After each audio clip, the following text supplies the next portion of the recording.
Hi అండి. పెసరట్లకు కావాల్సిన పప్పు చూడండి ఎలా నానబెట్టు. పెసరపప్పు, కొంచెం బియ్యం, కొంచెం మినప్పప్పు, కొంచెం పచ్చెనపప్పు, కొంచెం కందిపప్పు అన్నీ కలిపి రాత్రి పడుకునే ముందు నానబెట్టేసుకుంటే ఇలా బాగా నానిపోతాయి. కొంచెం బియ్యం, మినప్పప్పు, పచ్చెనపప్పు, కొంచెం కందిపప్పు అన్నీ ఎత్తే బాగుంటాయి కదా. అది ఇలా రాడి ఉంటే లేకుండా ఇలా పడేసుకొని నీట్గా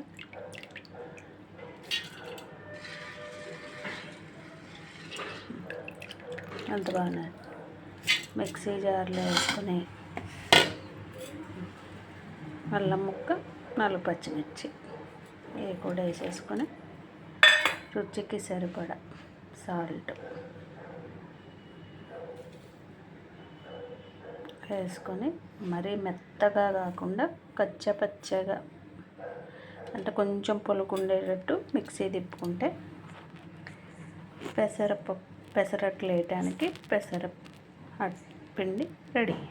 మీకు నచ్చినట్లయితే నా ఛానల్ సబ్స్క్రైబ్ చేసుకోండి, లైక్ చేయండి, షేర్ చేయండి. ఓకేనా?